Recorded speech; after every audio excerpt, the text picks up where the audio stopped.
Green Cincinnati Education Advocacy. Well, thank you, Eric.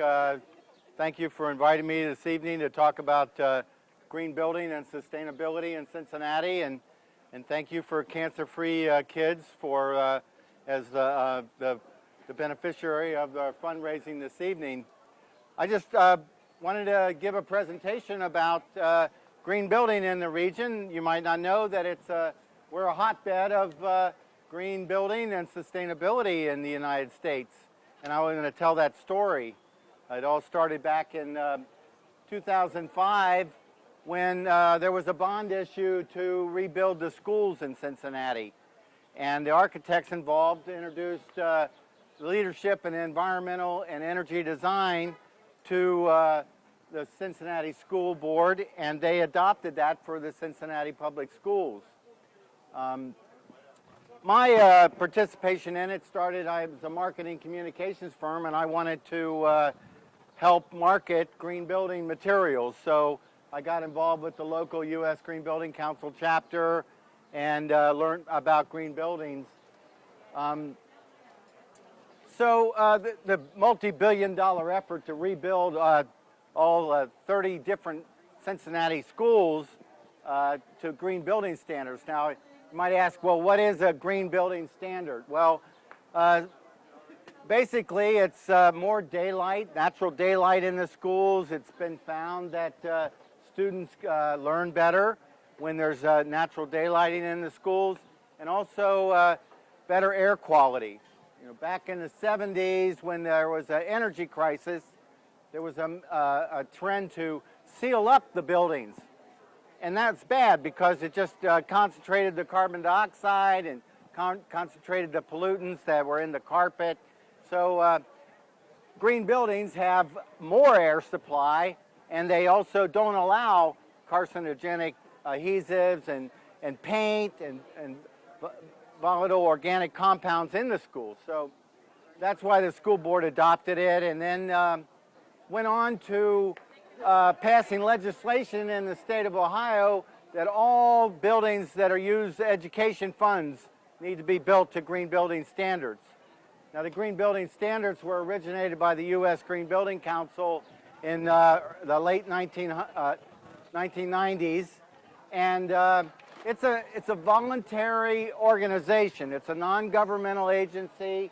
It's a consensus-based standard for building a building that is, there's 5 categories. It's the site, try to build a building within a city, use an existing building, try to save and conserve water, try to conserve energy and more energy efficient HVAC systems. It encourages regional materials, recycled materials, rapidly renewable materials, and indoor air quality. So that was the initial push in Cincinnati. The second thing that happened was the city of Cincinnati and Mayor Mallory wanted to encourage green homes in Cincinnati. And the president of the U.S. Green Building Council suggested that they just adopt the U.S. Green Building Council's standard for green building because the city wouldn't have to administer it. So somebody builds a green home, they just have to show their certificate that that their building has been certified. They're going to get a tax abatement. They gave them a tax abatement of an additional 5 years.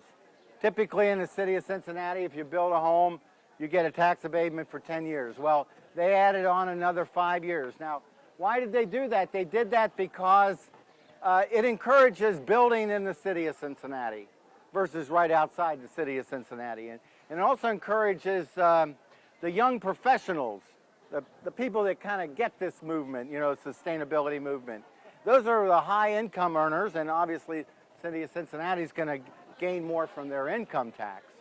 So that was instigated in the 2006, and we have more green homes per capita than anywhere else in the country except for Washington, D.C., where, because it's a government kind of town, and nonprofits typically build to green building standards to show a responsibility to their constituents.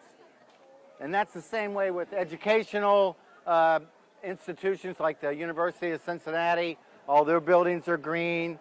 The United Way here in Cincinnati is a green building. The Red Cross is a green building here in Cincinnati. See, these institutions that are nonprofits show to their fundraise, the people that donate money, that we are spending your money wisely. And that's a big part of why I got in this industry, because I feel it's the new economy. I mean, it's kind of going back to your great-grandparents, where they were a lot more conservative.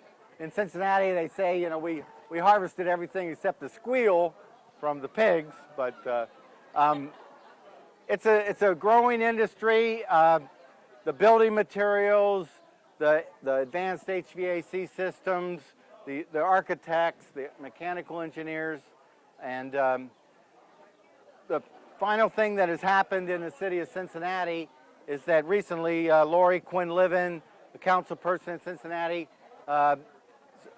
brought legislation to raise the bar in Cincinnati for green buildings. So you just couldn't be certified to get the full tax abatement for a green home. You need to be, there's 4 levels. There's certified, there's silver, there's gold, and then there's platinum. So as you go up the ladder, you get more of your structure that you get a tax abatement on. So we're looking forward to that, having more advanced, more progressive green homes in the city of Cincinnati in the future. And really, we're competing with the coast. This is a lot more popular in California. It's a lot more knowledgeable on the East Coast and Chicago, but Cincinnati has a lot to be proud of. We're the only city in the United States that has its tax abatement. Sycamore Township just instigated it, and so that's part of this presentation, is to educate other communities in the country about the advantages of giving tax abatements for green buildings, sustainable building. You'll increase your tax base. You'll have better buildings that are more efficient, that are ready for the future. Lori Quinn-Livin and I and Michael Survey, the Community Development Director of the City of Cincinnati, are going to make this presentation in Chicago, September 9th, to a regional conference, Greening the Heartland. And this is kind of a trial run for it. So, any questions? I have a question. So, if you wanted to participate in having a building be green, I know you help with the marketing, but what architectural firms, who is it that locally that's behind this effort? What's the name of the company? Well, I would direct you, and the question was, if I want to build a green home, where do I go in the city of Cincinnati? Well, I would go to the local chapter of the U.S. Green Building Council.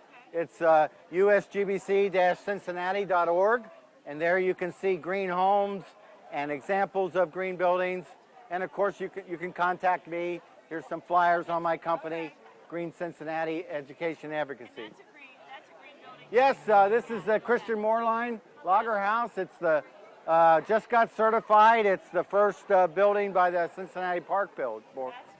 And I can tell the Red Cross because of the glass, the way they have that. Yeah. It's a beautiful building. Yes?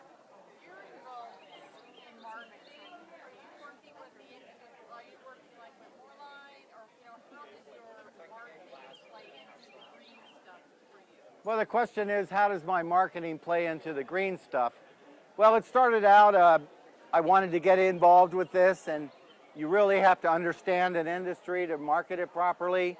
My first job was doing marketing for Fernald, the uranium foundry that was the largest Superfund site in the United States. They've cleared everything out, and all they have left is a museum and a little office, and it's LEED platinum, and they wanted me to write some educational material. So I did that for them, but I've gone on to do educational material for Gilkey Windows. They offer the highest efficiency windows in the world, and I also work for steel companies to teach people what does recycled steel mean, and also work with Reading Rock.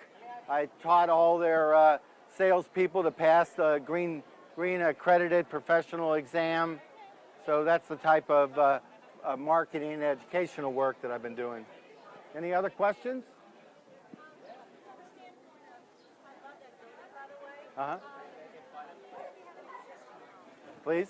You have an existing home. Uh-huh. And, you know, the geothermal is a great way Uh-huh. to go, but it's extremely costly. Uh-huh. Well, yeah.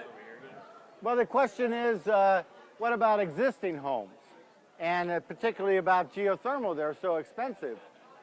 Well, it just so happens my brother lives in Clifton in an old home built in 1900, and he wants to redo his HVAC. And I said, Tom, you need to look into geothermal because there's still that government funding money that'll pay for 30% of that. So a geothermal system might be $25,000. Well, already they're going to take $8,000 off of it right away. Now you're down to $18,000, and you'll be using less money. You know, you would have paid, $12,000 for a new HVAC system anyway, but you could probably recoup the additional money you spent within 4 or 5 years. So there's still a great 30% tax abatement on solar panels and geothermal.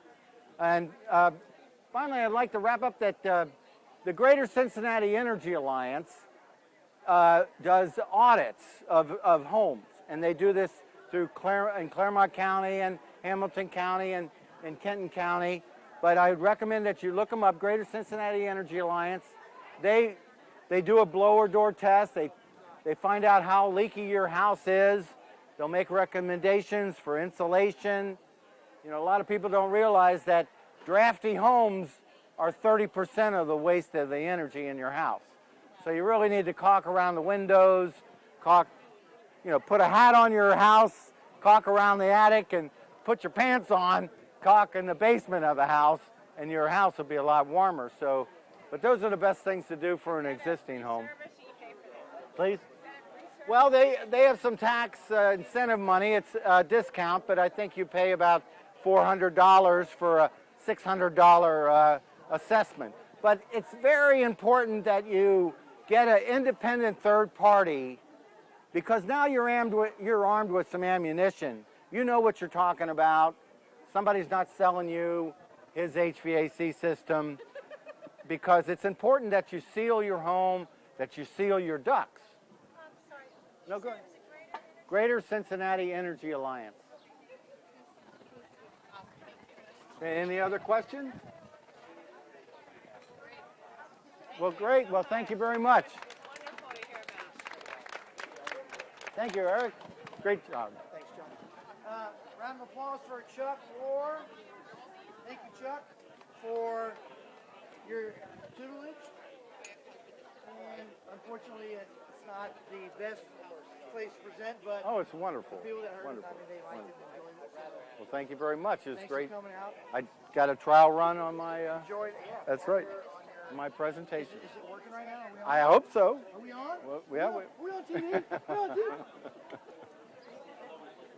Thanks, John. Thank you. So Thank much. you. I'm going to take one of yours.